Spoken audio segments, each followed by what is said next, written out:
మన గవర్నర్ గారు ఓన్లీ చదివారు, కానీ అది అంటే దాంట్లో ఒక్కటి కూడా నిజమని లేదు.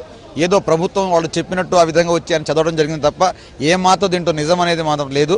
కానీ 33 ఎకరాలు వీళ్ళు మనం స్వచ్ఛంగా ఇచ్చారని చెప్పారు, కానీ అక్కడ రైతులు కన్నీళ్లే తప్ప వేరేదేం లేదు. మేము మొన్న ఏ ఊరికి వెళ్ళినా కూడా ప్రతి ఒక్కరు కూడా అయ్యా బలవంతంగా మనం తీసుకున్నారని చెప్పి ఏడుస్తున్నారు. మా పిల్లలు ఏ విధంగా బతకాలి, లేకపోతే మా పిల్లలు ఏ విధంగా చదువుకోవాలి, లేకపోతే మా పిల్లల్ని ఏ విధంగా పెళ్లి చేయాలని చెప్పేసి చాలామంది ఆవేదనలో ఉన్నారు. కానీ ప్రభుత్వం చెప్పడం మాత్రం వాళ్ళు స్వచ్ఛందంగా ఇచ్చారని చెప్తున్నారు. కానీ మేము వైఎస్ఆర్ పార్టీని చెప్తుంది రైతులకు న్యాయం చేయాలని చెప్తున్నా. వాళ్ళకి వెళ్ళి వాళ్ళకి భరోసా ఇవ్వండి, లేకపోతే వాళ్ళకి ఏ విధంగా హామీ కలిగిస్తే వాళ్ళకి సంతోషం ఉంటారో ఆ విధంగా చేయాలని చెప్పేసి మేము వైఎస్ఆర్ కాంగ్రెస్ పార్టీ తరఫు నుంచి మేము అడుగుతున్నాం అనమాట.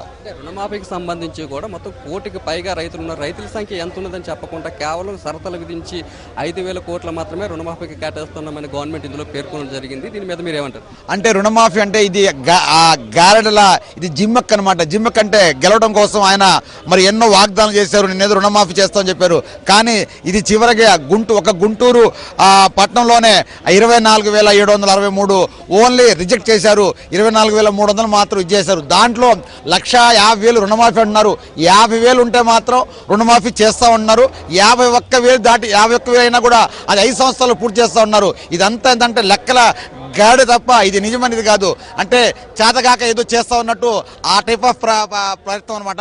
అంతేగాని ఏ ఒక్కరి కూడా న్యాయం అనేది మాత్రం జరగలేదు. మహిళలకు సంబంధించి కూడా భవిష్యత్తులో చేస్తామని చెప్తున్నారు, కానీ ఎన్నికలకు ముందు ఎటువంటి షరతులు లేకుండా మహిళలకు కానీ రైతులకు కానీ రుణమాఫీ చేస్తామన్నారు. ఇంకా మహిళలకు సంబంధించి మాత్రం 10,000 రూపాయల తర్వాత వేస్తామంటారు. దాని మీద స్పష్టంగా పేర్కొనలేదంటే వాయిదాలతో ఎప్పుడు చేస్తారని మీరు భావిస్తున్నారు? ఈ ప్రభుత్వం ఏమి చేయని పరిస్థితిలో ఉంది. ఎందుకంటే గెలవడం కోసం ఎన్నో మాటలు చెప్పింది, చివరికి గెలిచారు. గెలిచిన తర్వాత ఏ ఒక్కటి కూడా చేయలేరు. వీళ్ళ వల్ల కాదు. ఇప్పుడు రాబోయే కాలంలో వైఎస్ఆర్ కాంగ్రెస్ పార్టీ తప్ప వీళ్ళ వల్ల ఏమి కాదని మాత్రం మేము మాత్రం చెప్పగలుగుతాం. మైనార్టీలకు సంబంధించి కూడా గతంలో ఉన్న పథకాలే కాపీ కొట్టినట్టు కనిపిస్తుంది తప్ప కొత్తగా ప్రవేశపెట్టినట్టు కానీ గవర్నర్ ప్రసంగంలోని కొత్తదనం కూడా ఏమైనా కనిపిస్తున్నట్టు మీకు అనిపిస్తుందా? మైనార్టీలు గొగ్గోలు పెడుతున్నారు. ఇవాళ మైనార్టీల పరిస్థితి చూస్తుంటే వైఎస్ఆర్ కాంగ్రెస్ పార్టీకి సంబంధించి వైఎస్ఆర్ పార్టీ ఓట్లు వేశారని చెప్పేసి టీడీపీ సంబంధించిన నాయకులు కానివ్వండి, టీడీపీ ప్రభుత్వం కానివ్వండి, మైనార్టీలకు ఏమి ఇచ్చిన స్థితిలో ఉంది, ఏమి చేయట్లేదు. అది ఎందుకు చేయట్లేదు అంటే వాళ్ళు మాకు ఓట్లు లేదని చెప్పేసి చాలా మంది చెప్పడం ఏం జరిగింది. కానీ మైనార్టీ మాత్రం శూన్యం, జీరో అని మాత్రం ఏమి చేయట్లేదు అనమాట. నిరుద్యోగులకు సంబంధించి కూడా ఎన్ని ఉద్యోగాలు ఇస్తామో అందులో ఇంతవరకు ఎన్ని గవర్నమెంట్ ఉద్యోగాలను భర్తీ చేస్తామనే సంఖ్యని కూడా ఎక్కడ పేర్కొన్నట్టు కనిపించలేదు.